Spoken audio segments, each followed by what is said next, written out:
I mean, I guess all dinner parties are dinner and a good time, but I don't want anyone to help me, but I like people to be around. I actually don't think I've ever hosted a dinner party. I just love sitting on the floor, like big table. It also, it's very Palestinian to just like have lots of like big plates of food, lots of different things, and everyone just like sitting around. Even though food is the central point of it, and it's not the only thing. I often gravitate towards the 1970s. I don't like being restricted to one meal. I feel like I'm just maybe not sophisticated enough. Hello and welcome back to another episode of Tables to Talk About. This week I am so excited to be chatting to Sara Assad-Mannings, the founder and head baker at Bunhead Bakery. Sara started Bunhead in the midst of the pandemic and has since built an incredible community of sourdough bun lovers through attending South London markets and now with their recently opened bakery in Herne Hill, dangerously close to where I live, might I add.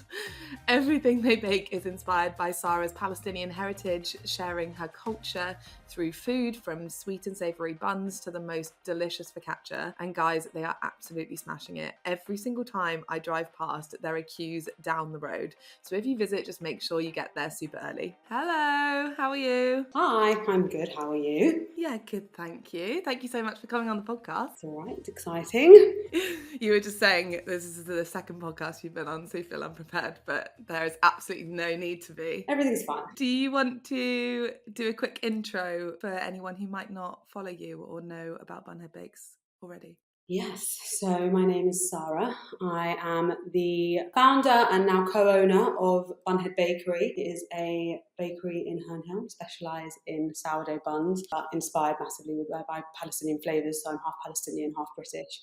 And so the way I kind of describe it now, although my mum described it recently, and now I've adopted that this term, is like Bunhead Bakery is the creation of a British Palestinian product. So it's also kind of a celebration of like mixed raceness, of like being like both things, and like it's an expression of who I am, or at least the products are like, and the brand is like an expression of who I am. And yeah, so we've been open for 3 months. Has it been 3-4 months already? That's gone so far. We opened on the 19th of May, which is actually my 30th birthday. Intense. It was a great day. It was a mad day, but and it's been 4 months, coming up to 4 months. 4 months and 2 days. And it's been going so well. I mean, it looks like it's been going incredibly. Yeah, it has. It's like, we say every weekend, it feels like we're like preparing for battle. Pretty intense, but it's also like, it's obviously really great as well.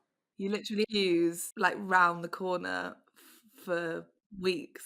Actually, very rarely will I go outside and look at the queue, because I think if I do it, it will just like send me over the edge. Yeah.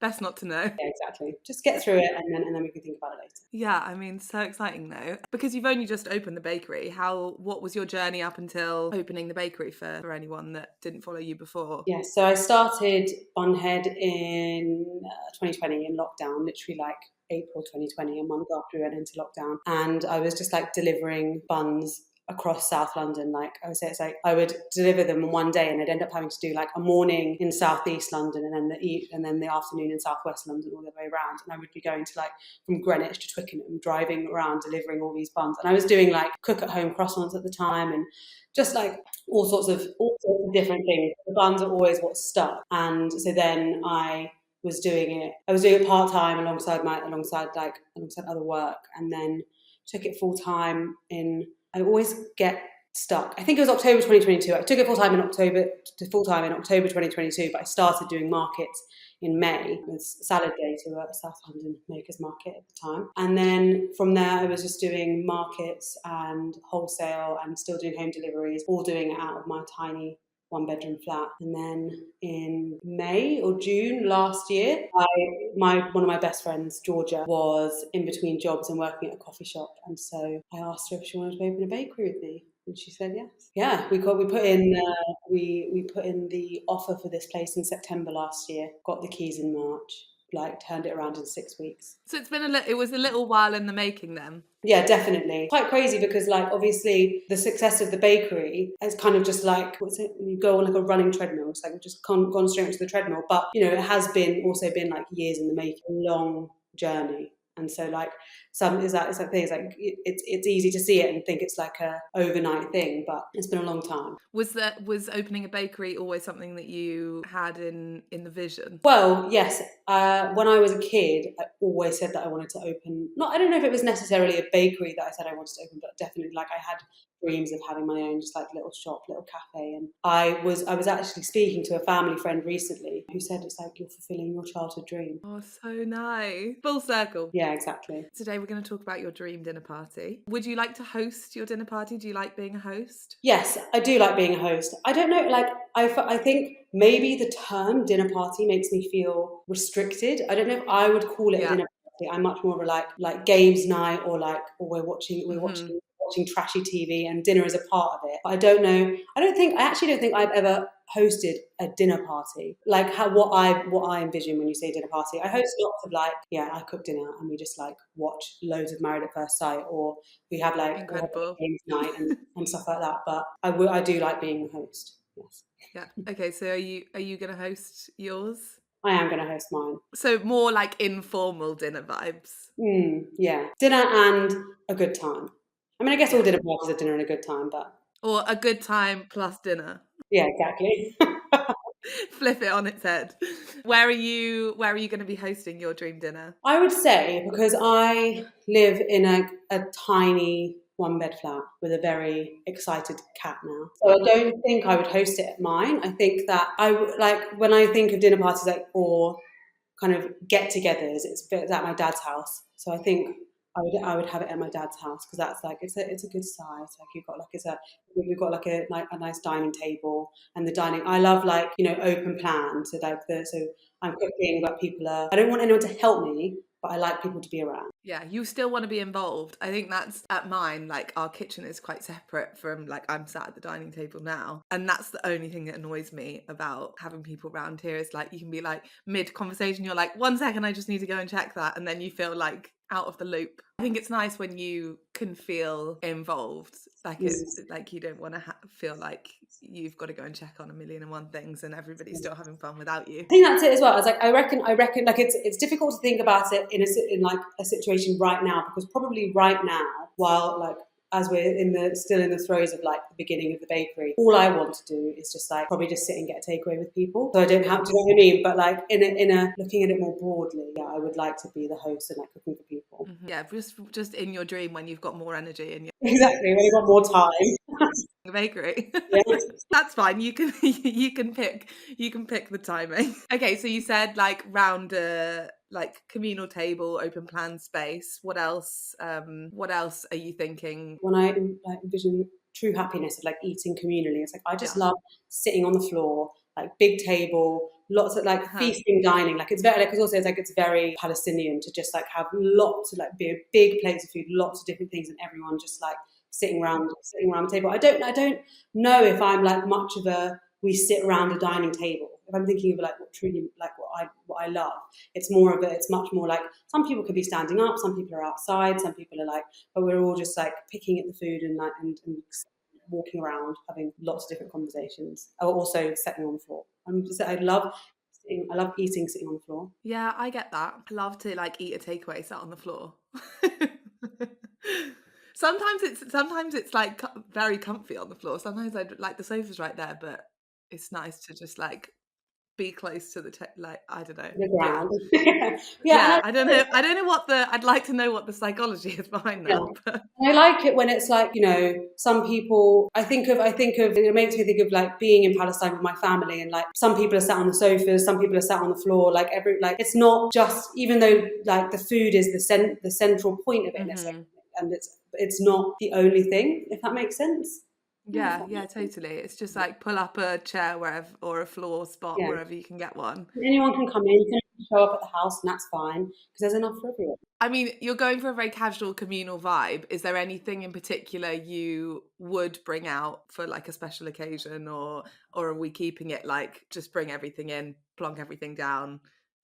Very informal. I love a nice serving plate, if that's what you mean. Everything has to be on very nice. I'm not someone, I get quite stressed by clutter, so I would have quite clear tablescape, just a nice linen, creamy tablecloth, maybe, and like a couple of candles. Although I'm much more of a like daytime eater, and maybe this is why I like casuals, because if I was going to host a dinner party, it would probably be like a lunch party. Yeah, you can have a lunch party. Yeah, because I think it's the baker's life. I'm like, if it's past 3 o'clock, I'm going to bed. You're like, I've got to be in bed. It's over. What time do you get up? To be fair, actually, it's like about 5, like 4:30. Okay. So it's not too bad, actually. And I think we've tried to create a more sustainable bakery culture life. Yeah, so like very nice serving plates, like again, like the ones you get in Palestine, like hand painted, like all the really good crockery would come out. But I'm like quite a plain table. Nice cushions. Cushions feel like a good part of the setup. Really comfy, like a bean bag. Maybe not a bean bag. Makes me sound about 16. I kind of love that though. Like pull up a bean bag, get involved. Do you know what? Like a nice runner. I really like that. Like a nice linen, creamy, beigey tablecloth and a red runner, and then really nice like blues and greens of the plates, serving plates. That's what I like. Okay, cool. So scene is set. Who are you going to invite to your lunch get together? Yeah, I don't know. I was thinking about this and I was like, I think I just want the people that come to mind are like a handful of friends, probably my boyfriend, and then just my mum and dad and my stepmom, I guess. Yeah, nice. Big family get together. And if you had to invite one dead, one alive, one fictional as extra, you can have all the others as well, but you're just bringing some fresh meat in. Additional, I thought that this is quite deep, but if dead would be just all my grandparents, because I didn't get to they all died when I was quite young, and I would just love to just chat with them, spend some time with them. Alive, I was just going to say my friends and family, but you've thrown a spanner in the works. Yeah, exactly. I have no idea who I would invite alive. This is going to sound really pretentious. It makes me think of like famous people, and I'm just not like I'd rather just. It would make me anxious. So I'm like, yeah. You're like, I don't want them. It just made me scared. The fictional person I was talking to my sister about this before would be, have you ever seen A Knight's Tale? Yeah. It would be Heath Ledger from A Knight's Tale. So, or Liechtenstein. Incredible. I love that now it's just a like family get together, but with Heath Ledger from A Knight's Tale. Heath Ledger as A Knight's Tale. Just like pulling up a beanbag. Exactly. Coming in his full jouster's gear. Yeah. Yeah, nice. It'd be a talking point for sure. Yeah, exactly. Yeah. Amazing. I love that. What a film. I haven't watched that in so long. Oh, I'm gonna rewatch. My favourite, like it is one of my absolute favourite films. It's so I keep trying to get my boyfriend to watch it. He won't. It's so boring. You need to entice him with like a movie night and not tell him what it is, and then like do this whole setup and then be like, oh, by the way, we're watching A Knight's Tale. We're watching A Knight's Tale. Amazing. Okay, music. What kind of vibe would you be going for? Do you have like something that you would gravitate towards putting on? So I have an app on my phone called Radio. It's like lots of O's. It's called. It's like it has like a picture of the world, like world map, and you click on the different countries, and then you select a decade, and it plays you what was playing in. Oh my God, that's amazing. Yeah, and so I often gravitate towards the 1970s. I don't know why. I feel like that was just like a good era for music globally. And the countries I go to most, obviously Palestine, Lebanon, and then like a lot of the time I'll go to like Spain or South America. Yeah, I feel like that's the vibe. That kind of just like not too much, not too many lyrics. A lot of like guitar, but jolly but relaxing. Jolly but relaxing 70s music from across the world. Yeah, exactly that. I love that. I'm going to look at this app. That's so fun. So you can literally just like pick a country and then be like, play me music from the 20s. Yeah, exactly. Yeah. Mine would just be like UK 90s. Yeah. Yeah, there's probably, because some of them it is like there's only like 3 or 4 songs that they'll just play on repeat. Like, but I imagine UK in the 90s, they'd probably be quite an extensive library. Or like see what all the other countries were doing in the 90s. Yeah. It's like it's just about me. I went to like Papua New Guinea in the 80s, and I was like, this is so interesting. Yeah, so interesting. I'm definitely gonna look that up. I'll put the link in the show notes if I find it. Okay, cool. I've got a great vision of the scene now. It sounds like kind of chaotic now. Maybe that No, it doesn't at all. I love it. It's got so much personality. Okay, so what are we gonna eat? What are we gonna be eating and drinking? It's weird because I want to say, okay, I guess it would be like a nice meze starters like, but maybe again would probably have it all out at once. So there'd be the meze there, you'd have the salads, the hummus, the like falafel, and then like a big centerpiece, which I'm perfecting at the moment, my moussaka recipe, which is like a roasted chicken with really jammy red onions. I think you can do either, it doesn't really matter. And but like really like sumac and allspice and cumin and cinnamon and stuff. And it's just, and then on like a bed of bread. So we just have that, and again, just like so lots of people picking all the time and just can come. I like the idea of like, yeah, you can come and go as you please. I mean, you can come back to it and you can just like it's a whole day, or it's a whole afternoon, and you can eat at several points in that afternoon. Yeah, you can go back to it as and when, have a little bit and then have a break and then go back. Yeah, play some games, go back. Yeah, just days out. Nice. That sounds so delicious. So you're just having everything out. That's so starter and mains would be like all kind of at once. It's like when you eat in Palestine, it's like you order your mains and then they just bring a meze. Like you don't, and it's not. I think probably you do pay for it, but it's just like, it's very, very cheap, and they just bring it all out, and it's enough food. You eat all of that, and then you're like, well, I actually don't need my main course now, but you still need it. So if you just had that like all at once, that's what I would have. Because also I love small plates restaurants. I don't like being restricted to one meal. If I'm doing it, it's like I want to be able to try lots of things and eat lots of different things. I don't want I love that. to have one thing. I'm just greedy. Yeah, I'm the same. And like, give me picky bits in any sort of style and I'm in. And what about dessert? Oh, what are you drinking with that? I'll probably start with an espresso martini because I am obsessed with espresso martinis. And then I feel like I'm just maybe not sophisticated enough because I'm just like, just beers and wines, and I'm like, I would have one of everything in the fridge for everyone, so everyone can have what they want. And again, I'm like, go get it yourself, pour yourself a drink, go and get yourself a beer from the fridge, And maybe that makes me a bad host, but I do think like people do say about me is like that when you come into my house, it's just like I'm very like I just like I like sharing. I'm not like precious about things apart from like obviously when I'm cooking, but like so that's like it's very much like you're welcome to just treat this as your home within this. I think there's something great about that though. I think when people come over and they feel at home and like they can just go and grab whatever they want or help themselves to whatever or sit down wherever and nothing's too formal, I think that's the best environment for those situations actually, because people just feel comfortable. Yeah, that's what I love. I love people feeling just happy and comfortable. And then also you can get on with the things that you're doing rather than people being like, can I have that, or where shall I sit, or can I help with anything, or people are keeping themselves busy. Exactly. Okay, so espresso martinis and then beer and wine and whatever people want. What are you doing for dessert? I 100% kanafa. It's like a Palestinian dessert. I'm figuring out still how I can get it served in the bakery, or we can get it to people somehow. I think we're thinking more it would be like a cook at home thing. But anyway, it's just like essentially a sweet cheese pastry pie. Like it's katafi pastry, which is like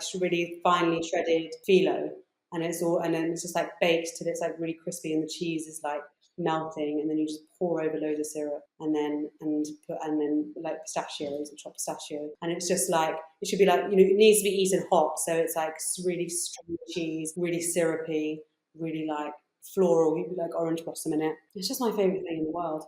And it's really hard to find good kanafa in London, especially South London. So what? Yeah, watch this space.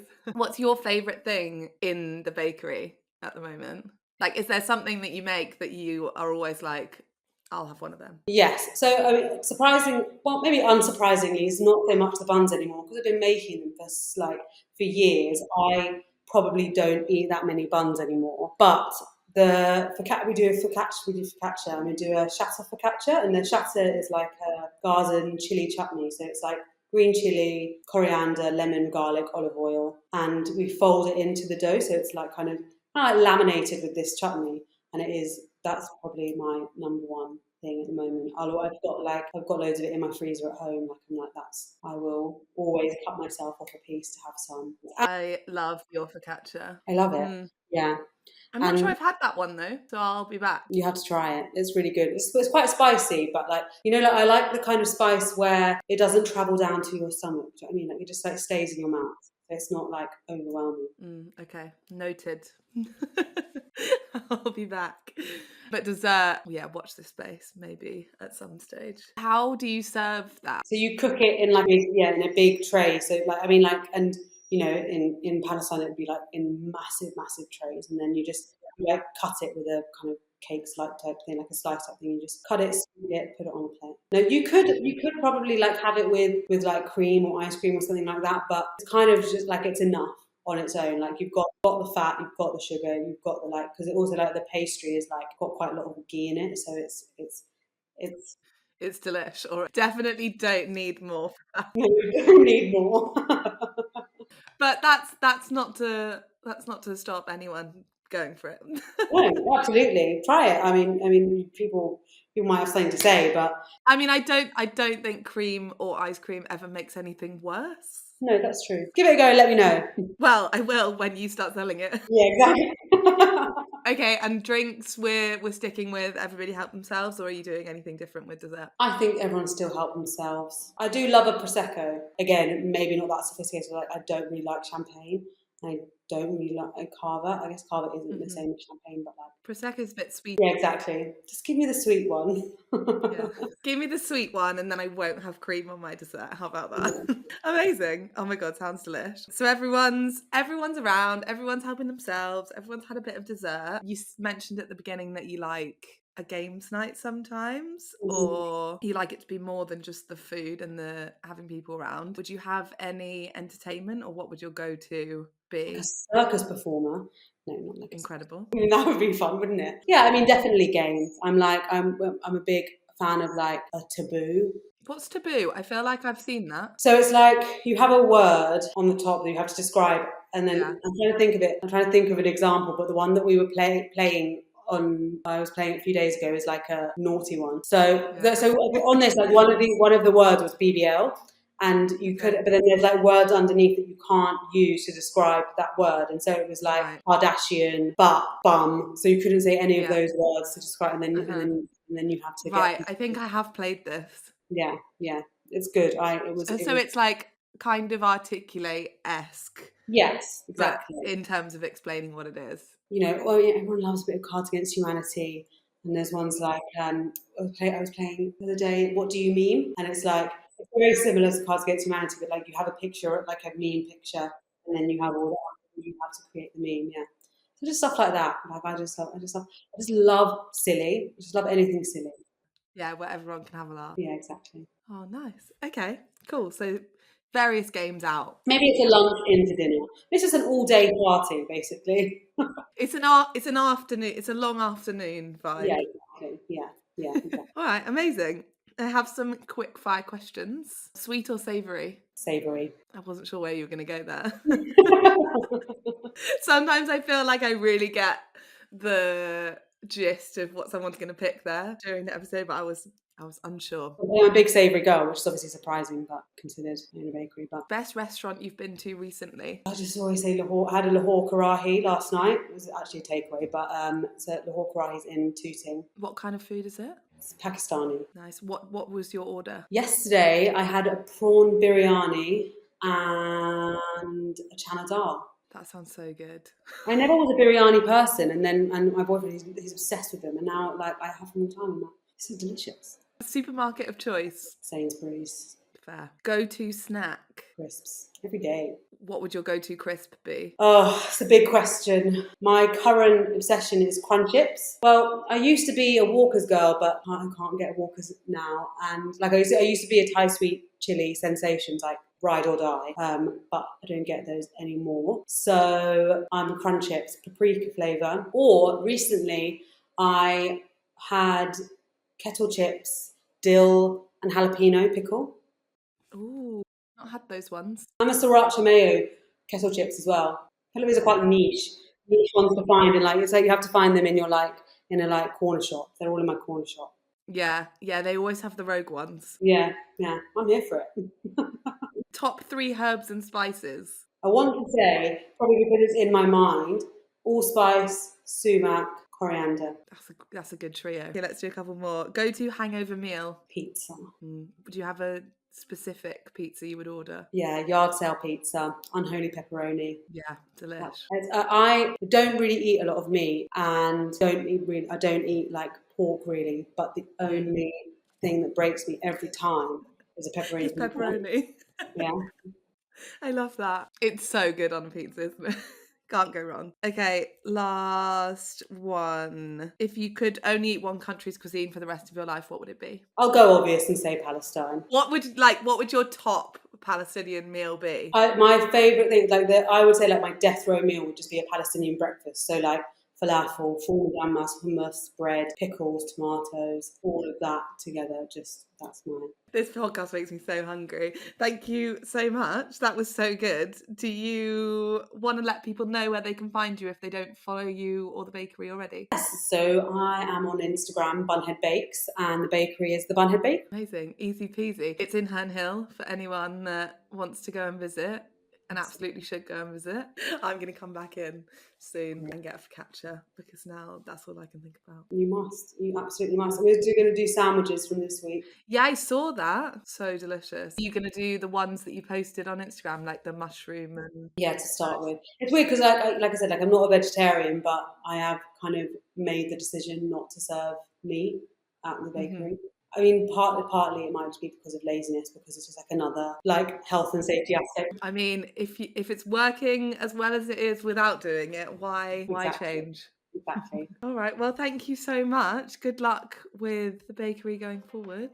Thank you so much for listening to this episode of Tables to Talk About. If you enjoyed it, I'd absolutely love if you would subscribe and leave us a review. It really helps people find us and allows me to get the absolute best guests that I can for you. If we've inspired you to get hosting and you fancy yourself some playful tableware or you need help setting the scene for an upcoming event, you can follow us at Studio Dine on socials or check out our website studiodine.com for more. I'll see you next time.